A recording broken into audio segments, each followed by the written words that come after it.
Santa Catarina bate recorde em geração de empregos no mês de julho e supera a marca histórica, mesmo em meio à crise gerada pela pandemia. Mais de 10 mil vagas foram criadas. O Procon do Estado notifica a Celesc pelo aumento da tarifa sobre a energia elétrica em Santa Catarina. A mudança no valor começa a valer a partir de amanhã. E o fim de semana promete ser de frio intenso em várias cidades catarinenses. Em alguns lugares, a temperatura pode cair para 9 graus abaixo de zero. O SBT News está no ar.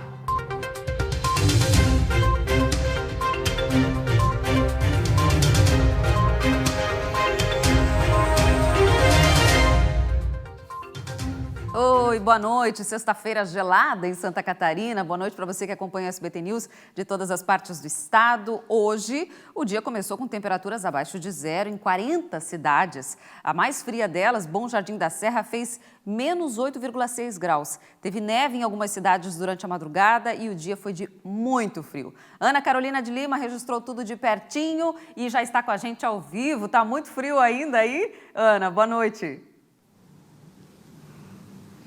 Boa noite, Bruna. Olha, as temperaturas realmente despencaram já desde ontem, né? E nesse momento tá bastante frio aqui na praça, no centro da cidade de São Joaquim. Nesse momento, o termômetro da cidade está marcando 2 graus positivo. A gente também pode observar aqui uma pequena movimentação de turistas. A maioria dos turistas vieram ontem, né? Que a gente tinha aquela propensão à neve bastante grande. Então, hoje já está um pouco mais tranquilo aqui no centro da cidade. A Polícia Militar também está fazendo controle aqui para evitar aglomerações, né, já que estamos em uma pandemia.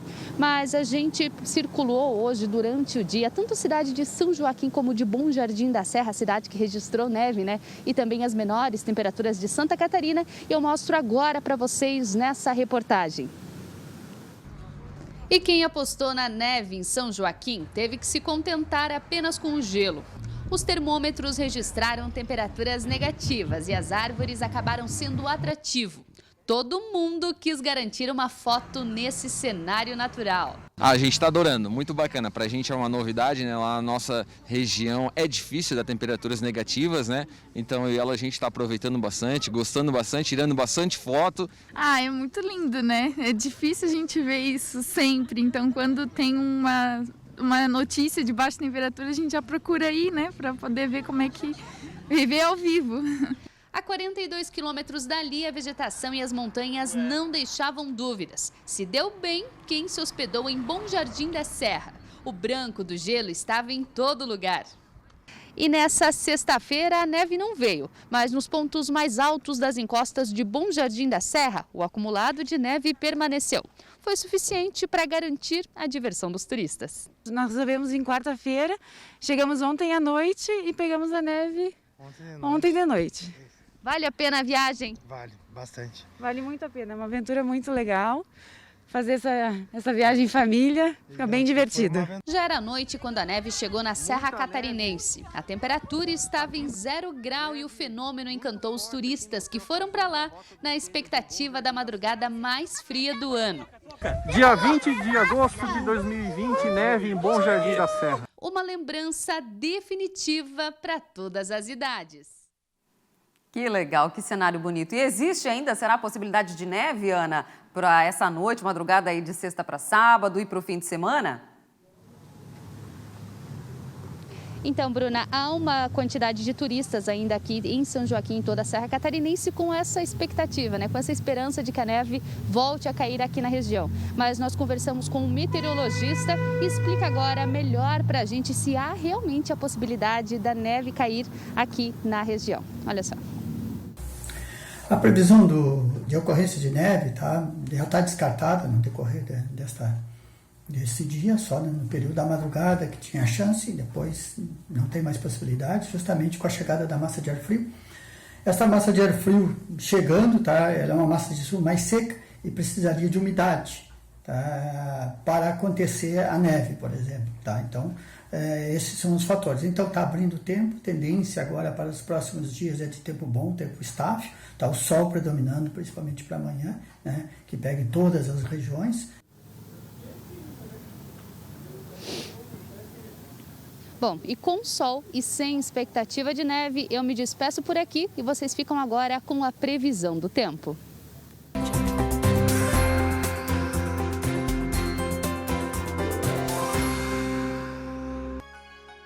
O fim de semana deve ser de temperaturas baixas em todo o estado. O sábado vem com sol em todas as regiões de Santa Catarina. Na Serra, a mínima deve ser de 9 graus negativos e a máxima somente de 12. No oeste e no norte, mínima de 4 e 5 graus negativos, respectivamente. No Vale, mínima de 2 graus negativos. No litoral, o termômetro deve ficar entre 1 grau negativo e 17 graus. Já no sul, mínima de 0 grau. Em Florianópolis, temperaturas entre 4 e 17 graus no sábado. Em Joinville e Blumenau, máxima de 16 graus e mínima de 6 e 0 grau, respectivamente. Em Lages, temperaturas entre 4 graus negativos e 12 graus. Em Criciúma e Chapecó, mínimas de 2 e 0 grau, respectivamente. No domingo, as temperaturas sobem um pouco, mínima de 5 graus em Florianópolis, Blumenau e Criciúma. Em Joinville, mínima de 7 graus. Em Lages, mínima de 2. Já em Criciúma e Chapecó, mínima de 5 e 4 graus, respectivamente. A partir de amanhã, a conta de luz deve ficar mais cara para os catarinenses. O aumento é de mais de 8% em meio a uma pandemia onde os empresários lutam para manter os negócios abertos e a população tenta pagar as contas em dia. O Procon de Santa Catarina é contra o reajuste. 8,14% em média a mais na conta de luz. Você faz ideia do que isso significa? Para quem paga R$ 100 por mês na conta, por exemplo, com o aumento vai pagar R$ 108,14.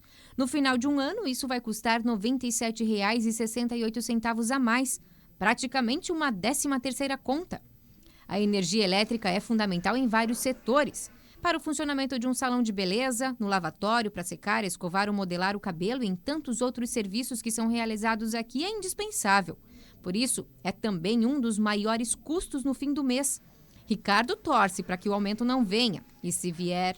O momento agora é de absorver esse aumento, não repassar para o cliente, porque a gente já está atendendo com número reduzido de profissionais e número reduzido de clientes dentro do salão. E agora seria um momento de ganhar um fôlego, não de ter um aumento, né?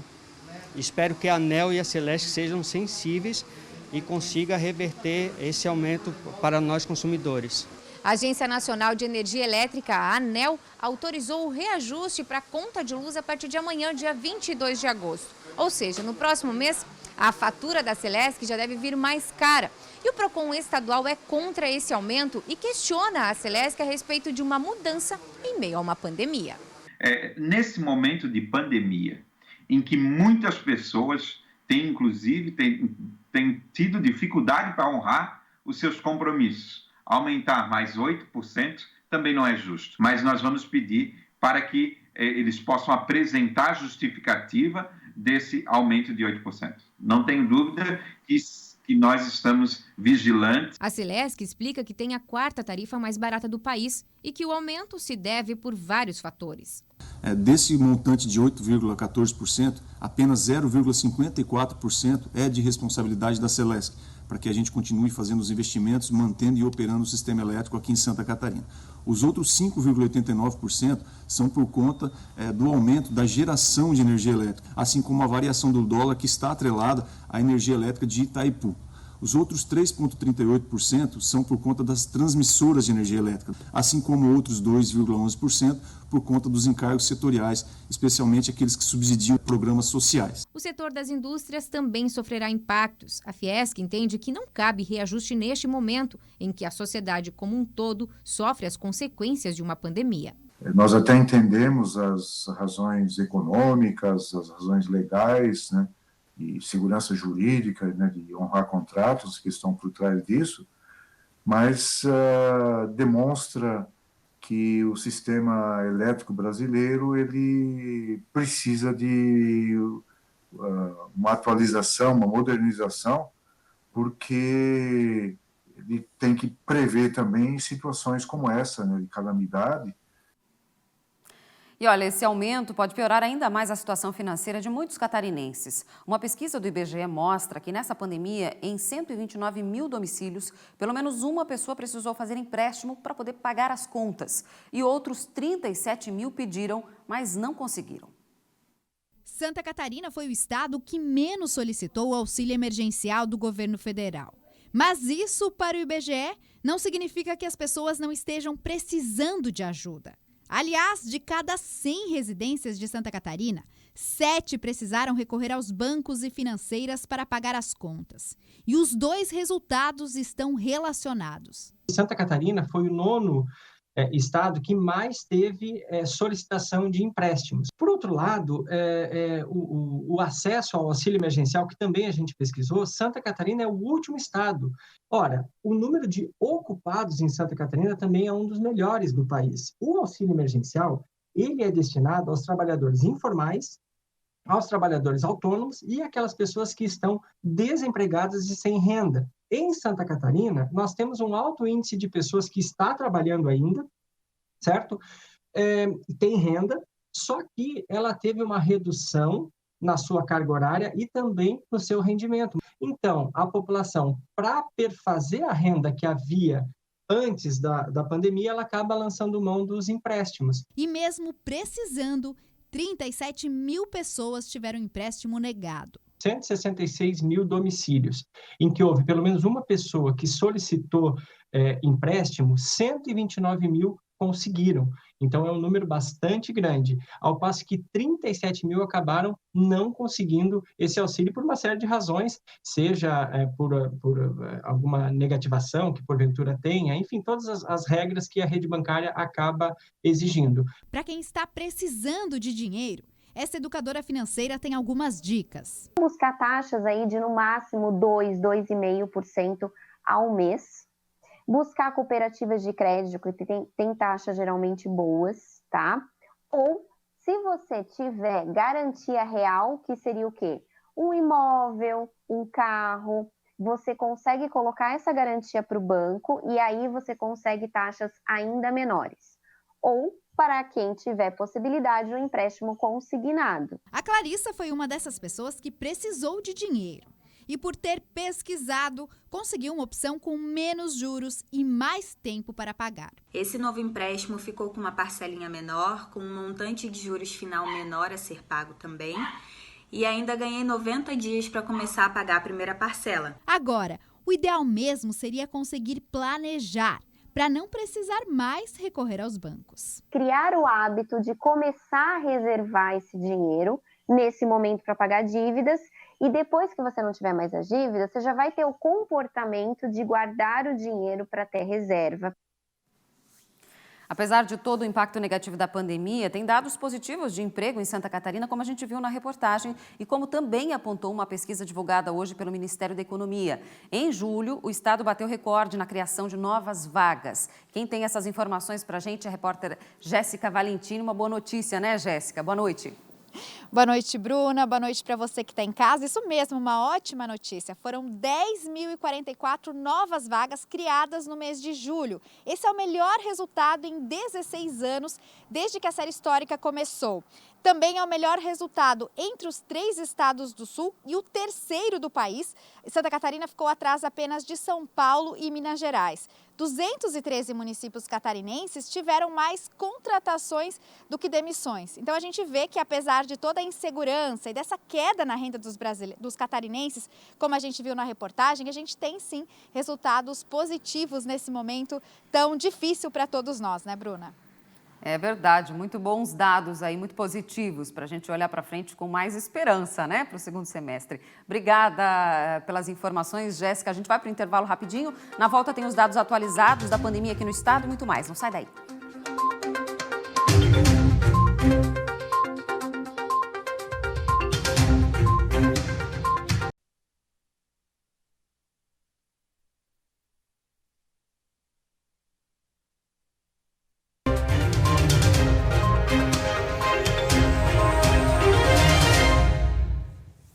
De volta com o SBT News. Olha, antes a gente falou dos impactos na economia, né, e no bolso dos consumidores da pandemia de coronavírus e agora a gente vai fazer um balanço da pandemia em Santa Catarina nessa última semana.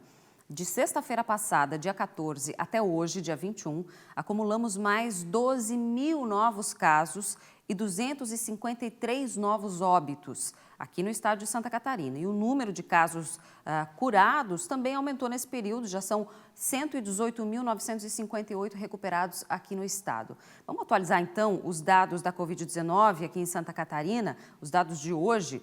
O estado atinge 1.995 mortes até agora. São 130.349 pacientes confirmados até agora com coronavírus e a taxa de ocupação de leitos de UTI, que a gente vem acompanhando todos os dias aqui no estado, inclusive com a montagem de novos leitos, segue caindo. Agora está em 73,1%, lembrando que essa taxa já chegou a 80%, portanto a gente tem um número aí mais positivo. Temos 397 leitos livres no estado para atender os pacientes de coronavírus e esse, é claro, é um número que a gente continua acompanhando conforme a estrutura vai mudando nas regiões diferentes do estado. E com as diferentes classificações da Secretaria de Estado da Saúde para o risco de contágio da Covid-19 entre as regiões de Santa Catarina, as prefeituras é que determinam as medidas de enfrentamento à pandemia e, com isso, cada cidade vive uma realidade diferente. Uma das medidas que mais tem sido alteradas é o funcionamento do transporte coletivo. A gente vai ver agora o que deve funcionar e o que fica suspenso nas maiores cidades do estado a partir da semana que vem. Olha só. Mais de 150 dias de pandemia em Santa Catarina e a rotina dos catarinenses continua mudando. Desde que o governo do estado deu mais autonomia às prefeituras e dividiu o território por regiões, cada lugar vive uma realidade. As grandes diferenças ficam nos horários de atendimento no comércio e nos restaurantes, além da utilização de espaços públicos e o transporte coletivo. 9 regiões do estado ainda estão classificadas como risco gravíssimo para a Covid-19. Outras 7 regiões são consideradas de risco grave. Essa classificação muda de acordo com a ocupação de leitos de UTI e nível de crescimento de casos de coronavírus. As regiões do Alto Vale do Itajaí, Alto Vale do Rio do Peixe, Carbonífera, Foz do Rio Itajaí, Meio Oeste, Nordeste, Oeste e Serra Catarinense e Xanxerê estão classificadas como risco gravíssimo de contágio para o novo coronavírus. Outras 7 regiões são de risco grave: o Alto Uruguai Catarinense, o Extremo Sul, a Grande Florianópolis, Laguna, Médio Vale do Itajaí, Extremo Oeste e Planalto Norte. Essa classificação pesa nas tomadas de decisões das prefeituras. A região da Grande Florianópolis, que estava classificada como risco gravíssimo de contágio para a Covid-19, agora está classificada como risco grave, desde a última atualização da Secretaria de Saúde do Estado, feita na quarta-feira. Na capital, o transporte coletivo continua circulando, mas com horários reduzidos e com ocupação máxima de 40% da capacidade total de passageiros. Em Criciúma, no sul do estado, ficou definido em decisão tomada pela ANREC que o transporte público voltará a funcionar na próxima segunda-feira, depois de 34 dias de suspensão. A região carbonífera está classificada como risco gravíssimo de contágio para o novo coronavírus. Já em Blumenau, no Vale, os ônibus voltam a circular na terça-feira. O transporte coletivo está suspenso no município desde o dia 14 de julho. Em Joinville, na maior cidade do estado, está prorrogada a suspensão do transporte coletivo até o dia 31 de agosto. Além disso, o novo decreto determina que motocicletas e motonetas estão autorizadas a circular nas faixas exclusivas para os ônibus. Já em Itajaí, o decreto publicado mantém também a suspensão do transporte público por mais uma semana. Outra novidade no município é a liberação de um acompanhante para a gestante durante o trabalho de parto, no Hospital Marieta Conder Bornhausen. A instituição havia suspendido a presença de um acompanhante por causa do risco de contágio pelo novo coronavírus. E olha, boa notícia, viu, para quem aguarda aí o benefício. Cerca de 4 milhões de beneficiários do auxílio emergencial podem fazer o saque do benefício a partir de amanhã. Em Santa Catarina, 24 agências da Caixa devem abrir das 8 horas até o meio-dia. As pessoas nascidas de janeiro a junho podem realizar o saque do auxílio emergencial. Já os trabalhadores nascidos em janeiro e março podem sacar o FGTS emergencial, seguindo o calendário da Caixa. A relação de agências que estarão abertas você pode conferir no site da Caixa Econômica e aí você fica sabendo aí na sua cidade, na sua região, qual é a mais próxima de você. E uma operação do BOP foi deflagrada hoje para combater o tráfico de drogas em uma comunidade de Florianópolis. 2 pessoas de uma organização criminosa foram presas em flagrante. Ainda foi apreendida grande quantidade de drogas, mais de R$ 1.400 em dinheiro, aparelhos de celular, anotações sobre o tráfico e uma arma de fogo. A operação contou com a participação de 112 policiais. 3 pessoas foram presas em uma operação policial deflagrada hoje em Biguaçu, na Grande Florianópolis. As investigações buscavam identificar os responsáveis por 2 homicídios cometidos entre facções criminosas. Mais 7 mandados de busca e apreensão também foram cumpridos pela polícia. Foram apreendidas drogas e munições de arma de fogo. Um carro pegou fogo hoje às margens da BR-282 em Alfredo Wagner. O motorista de 28 anos vinha de Lages, na Serra Catarinense. Ele estava a caminho de Florianópolis quando perdeu o controle do veículo, que bateu em uma árvore e pegou fogo. Felizmente, ele não se machucou, mas o acidente causou lentidão no trânsito da rodovia. Em Florianópolis, a partir de segunda-feira, o estacionamento rotativo volta a ser cobrado, após quase 1 ano sem o serviço. Nesse primeiro momento, a tarifa do serviço não vai ser reajustada. Os valores da hora continuam de R$ 2,00 para carro e R$ 1,00 para as motos. Os horários continuam os mesmos. A compra de créditos e recuperação dos valores ativos da empresa anterior pode ser feita através do aplicativo usando o mesmo login e senha do aplicativo anterior, que era o Minha Vaga. A capital está sem estacionamento rotativo desde setembro de 2019, com o rompimento do contrato entre a prefeitura e a empresa que administrava o serviço. Olha, o SBT News de hoje vai ficando por aqui. Obrigada pela sua companhia ao longo da semana. A gente encerra com imagens lindas do pôr do sol aqui de Florianópolis hoje, no finalzinho da tarde. Boa noite, bom fim de semana e até segunda.